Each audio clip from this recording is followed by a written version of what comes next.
காரியத்தை செய்ய போறார். அது இப்போதே துவங்கி விட்டது. அல்லேலூயா, அல்லேலூயா. புதிய காரியம், புதிய விஷயத்தை உங்க வாழ்க்கையில நீங்க யாரெல்லாம் எதிர்பார்த்து கொண்டிருந்தீங்களோ அந்த காரியத்தை ஆண்டவர் செய்ய போகிறார். அல்லேலூயா, அல்லேலூயா. புதிய காரியம் உங்களுக்கு நடக்க போகுது. விருப்பங்களா நீங்க அல்லேலூயா சொல்லலாம். புதிய காரியம். அம்மா சொன்னாங்க பாத்தீங்களா, ஒரு சூப்பர் சாட்சி சொன்னாங்க. சொன்னா போல நம்ம போன வருஷம் அந்த இடத்துல ஜப கூட்டம் நடத்திட்டு இருந்தோம். மாடியில மழை சாரல், நிறைய பிரச்சனை இல்லை, ரொம்ப கஷ்டமா இருக்கு இல்லையா? இந்த வருஷம் ஆண்டவருக்கு ஒரு புதிய சபையை கொடுத்தார். போன வருஷமே கொடுத்துட்டார். அல்லேலூயா. இந்த 2வது வருஷத்துல வந்துட்டோம் அப்படிதானே? அப்போ அடுத்த வருஷம் என்ன பண்ண போறாரு? இன்னும் விசாலமான ஒரு சபையை கொடுக்க போறா. அல்லேலூயா. பெரிய சபையை கொடுக்க போறா. இந்த வருஷம் என்ன பண்ண போறாரு? சொந்த வீட்டை கொடுக்க போறாரு. வருஷம் முடிவுக்குள்ள நிச்சயம் கொடுத்துருவாரு. இந்த வருஷம் முடிவுக்குள்ள சொந்த வீட்டை ஆண்டவர் கொடுத்துருவா. அல்லேலூயா, அல்லேலூயா. வாயை திறக்க மாட்டேங்கல, உங்களுக்கு தான் கொடுக்க போறாரு. ஏன் சொன்னா ஆமென் சொன்னாதான் அது அப்படியே நடக்கும். அல்லேலூயான்னு சொன்னாதான் நடக்கும். நம்ம சொல்லலன்னு சொன்னா சரி, அவங்களுக்கு விருப்பம் இல்லை இருக்குது, ஆண்டவர் என்கிட்ட சொல்ல நான் சொல்றேன். அப்ப நீங்க விருப்பம் இல்லைன்னா என்ன பண்ணுவோம்? சரி, அவங்க விருப்பம் பொறுமையா வாங்கிக்கிட்டோம் அப்படின்னு விட்டுருவாங்க. அல்லேலூயா. எனவே முந்திரிகளை நினைக்க வேண்டாம், பூர்வனை சிந்திக்கணும். இதோ புதிய காரியத்தை செய்கிறார், அது இப்போதே தோன்றும். அல்லேலூயா. பழைய காரியங்களை, பழைய விஷயங்களை நம்ம எதுவுமே நினைக்க கூடாது, பேசக்கூடாது. அதனாலதான் அந்த புறஜாதிகள்லாம் என்ன பண்ணுவாங்கன்னா, இந்த பொங்கல் வர அன்னைக்கு அதுக்கு முன்னாடி கோயில் ஒரு பண்டிகை வரும், பழசெல்லாம் கொளுத்தி போடுவாங்க. பழைய துணி, பழைய பொருள் எல்லாம் கொளுத்தி புதுசா வாங்குவாங்க. இது பொருட்கள். அதே போல நம்ம எண்ணங்களின் சிந்தைகளே இந்த வருஷம் என்ன பண்ணணும்னா, நம்ம ஏற்கனவே சுத்திகரிச்சுக்கணும், இன்னும் நம்ம சுத்திகரிச்சு இந்த வருஷத்துல பழைய தேவையில்லாத விஷயங்களை பேசவே கூடாது. அல்லேலூயா, அல்லேலூயா.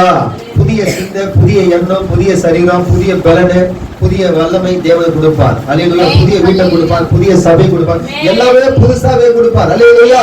ஆனா விசுவாசம் எல்லாம் நடக்கணும். வசனம் சொல்லுங்க இல்லையா? விசுவாசம் எல்லாம் நடக்கும். விசுவாசிக்கிறேன்னாக்க அது ஒண்ணுமே இல்லை. இப்ப நானும் ஐயோ போயிட்டு யாருக்கும் ஜெபம் பண்றேன்னா, யாருக்கு ஜெபம் பண்ண அவங்க விசுவாசிச்சாதான் அவங்களுக்கு அற்புதம் நடக்கும். இல்லைன்னா நடக்காது. அல்லேலூயா. அப்ப அதை விசுவாசிக்கணும். அல்லேலூயா. விசுவாசிக்கும் போது தேவனுடைய மகிமை நம்ம காண்போம். அல்லேலூயா. புதிய காரியத்தை கர்த்தர் செய்ய போகிறார். சங்கீதம் 90 அதிகாரம் 15வது வசனம், 15, 16, 17.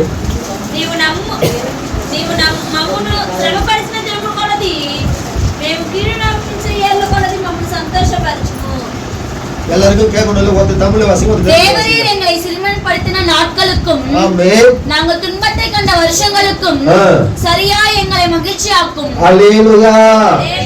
இப்ப எல்லாருமே இந்த வார்த்தையை சொல்லணும். தேவரீர் எங்களை சிறுமைப்படுத்தின நாட்களுக்கும், எல்லாரும் தேவரீர் எங்களை நாங்கள் துன்பத்தை கண்ட வருஷங்களுக்கும் சரியாக எங்களை மகிழ்ச்சியாக்கும். அல்லேலூயா.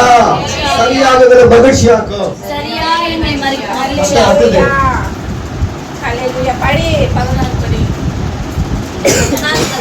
உமது கிரிகளை உமது ஊழியக்காரருக்கும் உமது மகிமை அவர்கள் பிள்ளைகளுக்கும் விளங்குவதாக. அல்லேலூயா.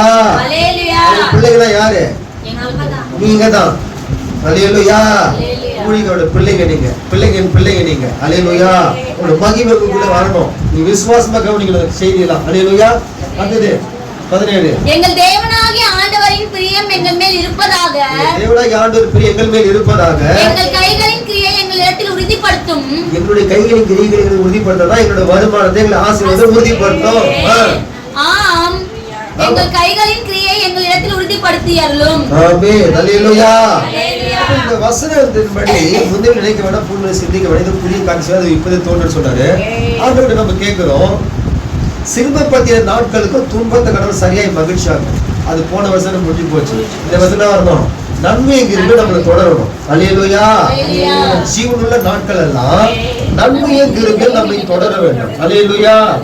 அப்போ நமக்கு ஒரு சிலருக்கு பலவீனங்கள் தொடர்ந்து வரும், வேதிகள் தொடர்ந்து வரும், கவலைகள் தொடர்ந்து வரும், வீண் செலவுகள் தொடர்ந்து வரும், பிரச்சனைகள் தொடர்ந்து வரும், சாபங்களும் தொடர்ந்து வரும். ஆனா நமக்கு என்ன வரணும்? ஜீவனுள்ள நாட்களா, நம்மளுடைய கொடுக்கிற ஜீவனுள்ள நாட்கள் எல்லாம் நன்மை கிருபை நம்மை தொடரணும். அல்லேலூயா. பின்தொடர்ந்து வந்துகிட்டே இருக்கும். அல்லேலூயா. அது பின்தொடர்ந்து வரணும். அதுக்கு நாம தடவு செய்யக்கூடாது. அல்லேலூயா. அல்லேலூயா. இந்த வார்த்தையின்படி நன்மை கிருபையும் நம்மளை தொடரணும். ஆமென். அப்போ தொடரும் போது கர்த்தருடைய வீட்டில் நம்ம என்ன பண்ணணும்? நீடித்த நாட்களா நிலைத்திருக்க முடியும். அல்லேலூயா, அல்லேலூயா. நீடித்த நாட்களா நம்ம நிலைத்திருக்க வேண்டும். அல்லேலூயா. அதுக்கு நன்மை கிருபை நமக்கு தொடரணும். இந்த வார்த்தைகள் எல்லாம் உங்க மேல வந்து பழிக்கணும். அல்லேலூயா. பழிக்கணும்னு ஒரு வசனம் இருக்குது. பழிக்கணும்னு ஒரு வசனம் இருக்குது தெரியுமா? உபாகமம் 28வது அதிகாரம் 1ல இருந்து வாசிட்டு வாங்க. நீங்க வீடியோ எடுக்கிற தம்பி 5 நிமிஷம் ஒரு வாட்டி கட் பண்ணிக்கிறாரு. அப்படியே எடுத்துனா